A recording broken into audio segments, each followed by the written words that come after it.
Hello বন্ধুরা, আমি পিঙ্কি নতুন একটা ভিডিও নিয়ে চলে আসলাম আবার তোমাদের মাঝে। তো আজকে আমি সারাদিনে পুরো ঘরের কি কাজকর্ম করলাম, আর প্রতিদিন আমি সকালে উঠে এই কাজকর্মগুলোই করি। সকাল থেকে দুপুর পর্যন্ত কী কাজকর্ম করি তার ছোট্ট একটা মিনি ব্লগ তোমাদের সঙ্গে শেয়ার করলাম। তো প্রথমে এই ঘরের বিছানাটা তুললাম, তুলে ঘরে রেখে আসলাম। অ্যাকচুয়ালি আমাদের পাশে বাথরুমটা পুরো কমপ্লিট হয়নি, তো ওখানে এক্সট্রা বালিশ খাতা যা থাকে ওখানে রাখি। তো যাই হোক, কদিনের মধ্যে কমপ্লিট হয়ে যাবে। উপরে বাথরুম ইউজ করি না আমরা, আপাতত নিচেরই করি, উপরটা এখনো কমপ্লিট হয়নি বলে। তো এই ঘরে বিছানা তুলে ঝেড়ে নিলাম। এই ঘরে শুয়ে আমি, আমার ভাই, আমার দিদির মেয়ে। ও কদিনের জন্য ঘুরতে এসছে, চলে যাবে। তো এই ঘরে বিছানা কমপ্লিট তোলা হয়ে গেছে। এবার আমার ঘরে বিছানাটা তুলবো। আমার ঘরে বিছানাটা তুলে আর ঘর বাড়িটা ঝাড় দেবো। আর সবথেকে বড় কথা, ঘরে এত বালি ধুলো না বলার মতো না। যতদিনে ঘরটা পুরো কমপ্লিট হচ্ছে, নিচে পাথরটা বসানো হচ্ছে, ততদিন শান্তি নেই। সারা বাড়ি শুধু বালি বালি, যতই ঝাড় দিই বালি বালি আর যায় না। তো আমার ঘরটা গোছানো হয়ে গেছে, বিছানা তোলা হয়ে গেছে। এবার বারান্দাটা পরিষ্কার করব। তার আগে আমি যে ওষুধটা খাই, প্রতিদিন মেডিসিনটা নিই ফ্যাটি লিভারের জন্য, তো সেটা খেয়ে নিলাম। খেয়ে দিয়ে বাবা আবার উপরে না সানসেটে রং করছিল, উপরে দেওয়ালের মানে ছাদের। যেহেতু ফল সিলিং করবো বলে প্লাস্টার করিনি, তো ভাবলাম চুন আছে, চুনটা মেরে দিই আপাতত, পরে যখন ফল সিলিং করবো। তো ওটা বাবা করছে বলে টেবিলটা ছাদের থেকে নিচে নিয়ে আসা হয়েছে। তারপর ঘর বাড়িটা ঝাড় দিচ্ছি। ঘর বাড়িটা ঝাড় দেওয়া হয়ে গেলে ছাদ পরিষ্কার করা আছে, কত কাজ। সকাল আমি আজকে উঠেছিলাম ঠিক সকাল 7:30, আর কাজকর্ম সেরে খেতে বেজে গেছিলো দুপুর 1টা। তাহলে বোঝো কাজের কী বাহার। এই দেখো ঝাড় দিচ্ছি, সারা বাড়ি ধুলো ধুলো ধুলো। আর আমার ধুলো না অ্যালার্জি আছে, তাই মুখে একটুখানি নাইটিটা চাপা দিয়ে নিলাম। ভালো করে ঘর বাড়িটা ঝাড় দিয়ে এদিকে আবার বাবা রং গুলছে, রং তো না চুন গুলছে উপরে দেবে বলে। আমি আবার আমার যে ফটোগুলো আছে, ফটোর মধ্যে বস্তা লাগিয়ে রেখেছি যাতে ওর মধ্যে চুন না পড়ে। তো এদিকে বাবা রং গুলছিল, বাবাকে বললাম তুমি এদিকে এসে রঙগুলো, আমি এদিকে ঝাড় দেবো। এদিকে ঝাড় দেওয়া কমপ্লিট হয়ে গেলে আবার ছাদে যেতে হবে ছাদ ঝাড় দিতে। ছাদে তেমন একটা নোংরা হয় না, তাও কি বলো তো, আমি মনে করি প্রতিদিন নোংরা হোক না হোক, বাসি উঠোন বাড়ি ঝাড় দেওয়া ভালো। তো সেক্ষেত্রে দেখো কতটা ময়লা তুলে নিয়ে এসেছি।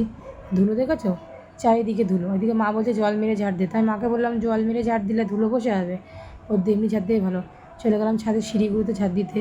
সকল সিঁড়িগুলো ঝাড় দেওয়ার পরে তারপরে তোমার হচ্ছে দেখো সিঁড়ি ঝাড় দেওয়া হয়ে গেছে।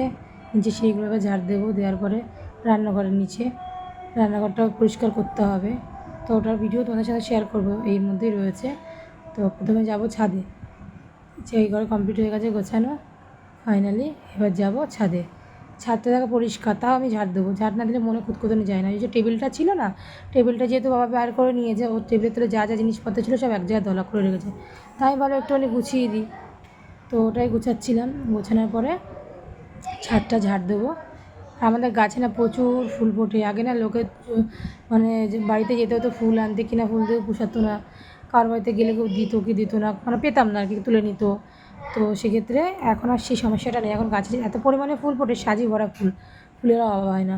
তো ফাইনালি রান্নাঘরে চলে আসলাম, ছাদ পরিষ্কার করে। রান্নাঘরে বাসন ধুতে হবে, যা টুকিটাকি কাজ যেগুলো করতে হবে।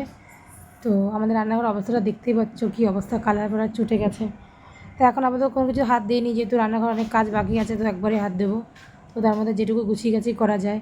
আর এই যে ফ্রিজটা দেখছে, ফ্রিজটা হচ্ছে আমার শখের ফ্রিজ, মানে শখের ফ্রিজ। আমাদের আগে ডবল ডোর একটা ফ্রিজ ছিল, ওটা পিঙ্ক কালার ছিল।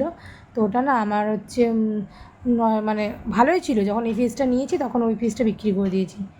তো এই ফ্রিজটা নেওয়া হয়েছিল লকডাউনের মাঝখানে। লকডাউনে যখন আমি অ্যাকচুয়ালি লকডাউন যখন পড়েছিল, তখন আমি এখানে বাড়ির সামনে একটা দোকান দিয়েছিলাম। তো ওই দোকানের পয়সা কিছু মিলিয়ে আর ফ্রিজটা নেওয়া হয়েছিল। তো এটা আমার খুব শখের ফ্রিজ। তো জলের বোতলগুলো ভরে নিলাম, ভরে ফ্রিজে রাখলাম। আর বাসনগুলো ধুবো এবার। তার আগে একটুখানি উষ্ণ গরম জল করে নেবো। আমি প্রতিদিন খালি পেটে লেবু জল খাই, একটু হলুদ গুঁড়ো মিলিয়ে আর একটু বিট লবণ দিয়ে। গ্যাসের জন্য খুব উপকার, আর বিশেষ করে ফ্যাটি লিভারের জন্য। আমার তো অনেক মানে ফ্যাটি লিভার এত বাড়াবাড়ি ছিল না বলার মতো নেই। লেবু জল খেয়ে, আর ওই মেডিসিনটা তো সবে চালু করেছি বলতে পারো, 1 মাসও হয়নি, 10-15 দিন হয়েছে। এই লেবু জল হলুদ গুঁড়ো দিয়ে খেয়ে আমার কমেছে, অনেক কমে গেছে। তো যাই হোক, ফাইনালি বাসনগুলো মেজে নেবো। আমার না বাসন ধুতে বিরক্ত লাগে, তো ধুতে হবে তাই ধুচ্ছি। যাই হোক, এদিকে বাসনগুলো ধুয়ে নিচ্ছি। বাসনগুলো ধোয়া হয়ে গেলে বেসিনটা পরিষ্কার করে নেবো। বেসিনটা পরিষ্কার করে ন্যাকড়াগুলো ধুয়ে মেলে দেবো। মেলে দেওয়ার পরে রান্নাঘরটা মুছতে হবে আবার। এবার নিচের এই পাশের ঘরে চলে আসলাম। আমাদের একটা এই আলনাটা নষ্ট হয়ে গেছে, নতুন একটা আলনা নিতে হবে, এই জন্য উপরে তুলিনি এটা আর। তাও নিচের ঘরে রয়েছে, জামা কাপড়গুলো নিচের ঘরে রেখেছি। এবার উঠোন বাড়ি ঝাড় দিতে যাবো, তার আগে ভাবলাম পুরোনো ঘরগুলোকে ঝাড় দিয়ে দিই।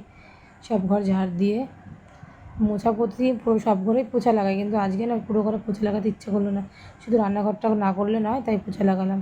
আর আমাদের বিল্লু বাহিনীগুলো দেখছি আমি কী করছি না করছি। ঘর বাড়ি উঠোন বাড়ি ঝাড় দেবো, দিয়ে ধরো পুজো বাকি আছে। যতই যা হোক না কেন, যত কাজকর্ম করি, কাজকর্ম সেরে পুজো না দিতে পারলে না মনে একটা আলাদা শান্তি মেলে না, মনে কিছু একটা কাজ বাকি আছে, কিছু একটা কাজ বাকি আছে। তো ফাইনালি ঘরটা মুছবো, ঘর মোছা হয়ে গেলে উঠোন ঝাড় দেবো।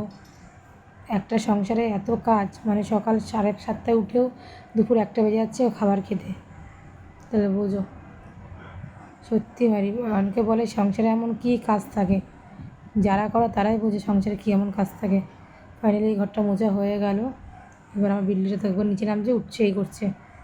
এদিকে বাসনগুলো জায়গায় রাখবো, ওর পাশে একটা তাক আছে, তাকের মধ্যে এক্সট্রা বাসনগুলো রাখি। আমাদের বাসনের তাকটা না ওর মধ্যে বাসন সাজিয়ে রেখেছি, বাট ওগুলো ইউজ করি না, ওটা অনেক উঁচুতে বলে, এই জন্য নিচে রেখে দিয়েছি বাসন, ওখান দিয়ে ইউজ করি। যাই হোক কদিন বাদে ওখানে কাজ লাগিয়ে দেবো। ওই যে বললাম রান্নাঘরটার কাজ অনেক বাকি আছে, সব ঘরেরই কাজ কিছু না কিছু বাকি আছে। তো ফাইনালি রাস্তাঘাটে ঝাড় দিলাম, আর রাস্তাটা খুঁড়ে কী অবস্থা, রাস্তাটা খুঁড়ে কী অবস্থা করে দিয়েছে। ওই কলের পাইপ বসিয়েছে সরকার থেকে, তো এখন কবে রাস্তা ঠিক করে দেবে কে জানে। ফাইনালি এদিকে জল ঢেলে ঘর পোছা লাঠিটা ধুয়ে রাখলাম, এই উঠোনটা একটু ধুয়ে নিলাম, ধুয়ে টুয়ে এবার যাব সকালে কিছু খাবো। আমি না আগে না খেয়ে পুজো দিতাম, এখন না পারি না, ওষুধ চলে আর গ্যাসের সমস্যা হয়ে গেছে এত না, তো বেশি কিছু খাবো না, 2টো রুটি খাবো, 2টো না 1.5টা রুটি আছে, আর একটুখানি চিনি জল করে রেখেছি, আমার চিনি জল দিয়ে রুটি খেতে খুব ভালো লাগে, তো ওটাই বসে বসে খাবো এখন। আর হলুদ জলটা বলি না খাই, ওটাই খেয়ে নিলাম। তো তারপরে রুটিটা খেয়ে নেবো, খেয়ে দিয়ে তারপর যাব স্নান করতে, স্নান করে পুজো দিতে যাবো। হয়ে গেল খাওয়া। আর সকালটা আমরা সত্যি কথা আমি আগে বুঝতাম না যে আমার গ্যাসে এত কেন চাপ দিত। তো ওই সকালটা আমি যদি খালি পেটে থাকতাম, একবারে খেতাম 2টো 2:30টার সময়, ওই জন্য গ্যাস হয়ে যেত। তো যবে থেকে এবার খাওয়াটা ঠিকঠাক করছি তবে থেকে গ্যাসের হাত থেকে বেঁচেছি। আর এটা আমার হচ্ছে ডেলি রুটিন, যেটা আমি ইউজ করি বডিতে, মুখে, সেটাই অলিভিয়া ময়েশ্চারাইজার আর ফেস ওয়াশ। তো দেখো রাধাকৃষ্ণটা একটা কিনে নিয়ে এসেছিলাম কালকে, কেমন হয়েছে অবশ্যই কমেন্ট করে জানাবে। আমাদের পেতলের রাধাকৃষ্ণ ছিল, ওটা চেঞ্জ করে এটা বসাবো, ওটাই দেখছি কী করে কী রাখা যায়। তো ফাইনালি ঠাকুরকে চলে আসলাম পুজো দিতে। আমার মা না আজকে একটা কাজ করেছে, পুজো দিতে ঢুকেছে, অর্ধেক পুজো দিয়েছে, অর্ধেক পুজো দিয়ে অর্ধেক বলে তুই দিবি, এটা কোনো কথা বলো? পুজো দিয়েছে তো পুরোপুরি দিয়ে বেরোবে, তার অর্ধেক দিয়েছে, অর্ধেক পুজো দিতে আমাকে ঢুকতে হয়েছে। তারপরে আমি নিজের মতন করে যেরকম দিই সেরকম দিলাম, দেওয়ার পরে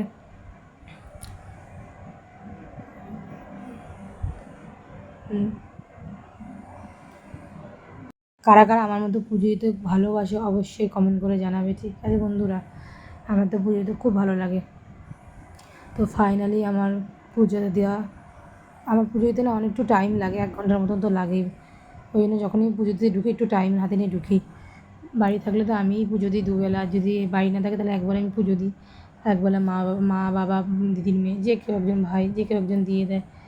যাই হোক ফাইনালি আমার যে শখের ঠাকুরঘরটা, সেই ঠাকুরঘরটা কমপ্লিট হয়ে গেছে। আর সত্যি কথা বলতে আগেও যেমন ঠাকুরঘর ছিল সেটা ছোট্টোর মধ্যে সুন্দর ছিল, এটাও সুন্দর আছে, বাট এটা আমার খুব মন মতো হয়েছে। তো যাই হোক বন্ধুরা, তোমরা তোমরা তোমরা কারা কারা আমার মতো পুজো করতে ভালোবাসো আর প্রতিদিন পুজোতে আমাকে কমেন্ট করে অবশ্যই জানাবে।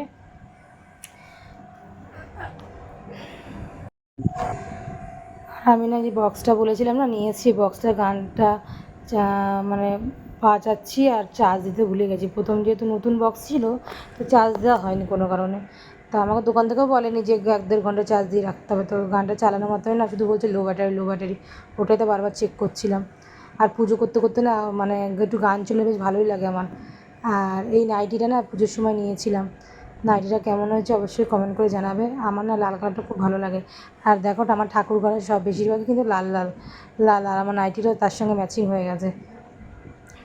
তো যাই হোক পুজো করছি এখন, ওই যে বললাম পুজো করতে একটু টাইম লাগে, আর মা আধা আধুরা পুজো দিয়েছে না, আমি কিছু বুঝতে পারছি না কী দিয়েছে না কী করেছে, তো ডবল ডবল করে আমাকে আবার করতে হলো। আর ছিল বাবার বার, আর বাবার বারে বাবাকে একটু আমি ধান দুব্য দিই, কালো তিল আর কর্পূর মাথায় প্রতিদিনই দিই, ধান দুব্যটা শুধু সোমবার করে দিই। তো এদিকে সেটাই করছিলাম পুজোর আয়োজন। আর ঠাকুর ঘরটা যেহেতু ছাদের উপরে না, প্রচণ্ড হাওয়া দেয় আর গরমও পড়ে অবশ্য, কিন্তু কোনো মালুম পড়ে না, কারণ কোনো ঠাকুর ঘরেও পাখা লাগানো হয়েছে, আমাদের ঠাকুর ঘরেও পাখা আছে আর চারিপাশ দিয়ে হাওয়া আসে। আর আমাদের ছাদটাই এত সুন্দর না, যদি কারেন্ট কখনো নাও থাকে না, ছাদে এসে বসা যায়, এত সুন্দর হাওয়া দেয় না বলার মতন না। তো ছাদের শখ ছিল, ছাদ হলো, এবার একটু ছাদ বাগান করার শখ আছে, তো কিছুটা পূর্ণ করেছি, এখনও কিছুটা বাকি আছে, এখনও তো অনেক কাজ বাকি যেগুলো করতে হবে, আস্তে আস্তে জানি না কবে কমপ্লিট করতে পারবো।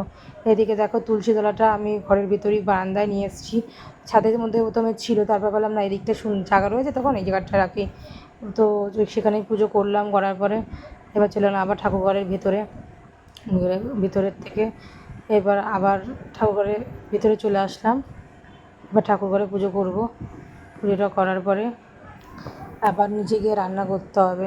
মা রান্না করে রেখে গেছে ডাল শাক ভাত, কিন্তু আমার বললো একটা রকম তরকারি, আমার লেট হচ্ছে, মার কোথাও যাচ্ছিলো তো তুই তরকারি করে নিস, তো আমার লেট হচ্ছে বলে মা চলে গেল, তো আমি এবার নিচে গিয়ে সেই তরকারিটা রান্না করলাম, ডিমের তরকারি রান্না করেছিলাম, তাই দিয়ে দুপুরে খাবার খেয়েছি। আমি দিনে না দুবারই খাই, দিনে বলতে সকালে একবার ওই কোনো রকম কোনো কিছু খেয়ে নিলাম, আর কোনো দিন খাওয়া হয় না, কোনো দিন খাওয়া হয়, তো এখন তো ভাবছি ডেলি রুটিন করবো, সকালে কিছু না কিছু খাবো আর দুপুরবেলা ভাত খাবো, তো ফাইনালি দুপুরে ভাত খাই আর রাতের বেলা সন্ধ্যাবেলা হালকা পাতলা টিফিন করি, রাতে খাই। এমনিতেই তো খেয়ে খেয়ে মোটা হয়ে গেছে, তো একটু মেনটেন করার চেষ্টা করছি, কারণ এরপরে যদি বেশি মোটা হয়ে যায় বাজে লাগবে, তো চলাফেরা করতেও সমস্যা হবে, তো অনেকটা কমিয়েছি, তো আর একটু চাইছি আর একটু কিছু কমাতে। আর সবথেকে বড়ো কথা, আমি একটু অনেক শর্ট ড্রেস পরতে বেশি ভালোবাসি, ফ্যাটি হয়ে গেলে সেই ড্রেসগুলো আমার কেনায় পরা ব্যথায় মানে আলমারিতে রয়ে যাবে, তো সেক্ষেত্রে ওই জন্য আরও বেশি একটু মেনটেন করছি। তো ফাইনালি মেনটেন করে উপকারও পেয়েছি, সত্যি কথা বলতে এত ভালো রেজাল্ট পাবো লেবু জল খাওয়াতে ভাবতে পারিনি। তো ভগবানকে আগে যে দিয়েছিলাম, মা বললো চিড়ে দিবি আজকে নাকি ঠাকুরকে চিড়ে দিতে হয়, যাই হোক চিড়ে দই ছিল না, চিড়ে দিলাম, নকুলদানা চিনিও ছিল না, আর আম দিয়ে ভগবানদের পুজো চড়ালাম, তো সব জায়গা ঘুরিয়ে নিচ থেকে উপরতলাতে ঘুরিয়ে নিয়ে আসলাম।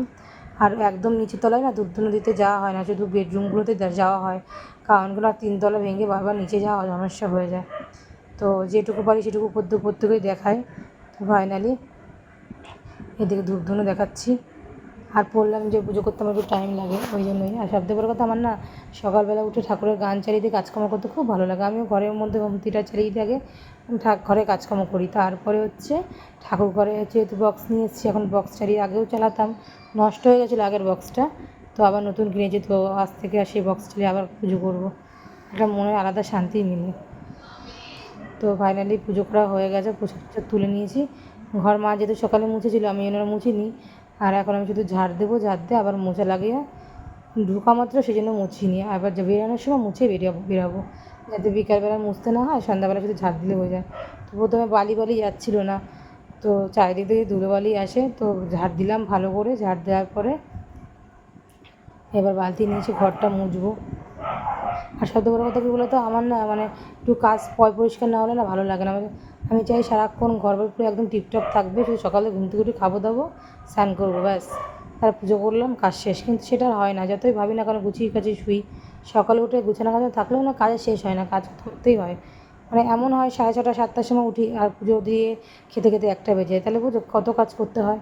তো সমস্ত এই কাজকর্ম করার পরে ওই 1টা 1:30টার সময় 2টো নাগাদ আমি বিশ্রাম পাই, 2টো থেকে 3টে 4টে পর্যন্ত যা কিছু করি, আবার সন্ধ্যার কাজে লেগে যায়, সন্ধ্যাবেলা থাকে, সন্ধ্যার টিফিন থাকে, সন্ধ্যার কাজকর্ম থাকে, রাতে রান্না থাকে, এইসব করি, এইভাবেই দিন কেটে যায়। আর সবথেকে বড়ো কথা, আমি না কাজ করতে খুব ভালোবাসি, বাড়িতে যে থাকলে যে বসে থাকবো তা না, আমার কিছু না কিছু করতেই থাকি, এই না যে বাধ্যতা আছে করতেই হবে কিংবা কেউ জোর করে, এমন কোনো বিষয় না, কিছু না কিছু করতে থাকে, আমার ভালো লাগে করতে, তাই জন্যই করি। তো যাই হোক, ফাইনালি ঠাকুরঘরটা মোছা হয়ে গেছে, ঠাকুরঘর কাজ কমপ্লিট, প্রসাদটা তুলে নিয়েছি, ঘর মোছা লাঠিটা ধুয়ে জায়গায় রাখবো, তারপর চলে যাবো রান্নাঘরে গিয়ে রান্না করতে হবে, রান্না করে একটা তরকারি করবো, করে তারপরে খাওয়া দাওয়া। চলো ফাইনালি ঠাকুরঘর কমপ্লিট হয়ে প্রসাদ, এবার রান্না করেছিলাম ডিমের তরকারি, আর আজকে খাবার ছিল ডাল শাক ভাজা ডিমের তরকারি, দুপুরের খাবার, আর সাথে লেবু। ওকে বন্ধুরা, টাটা।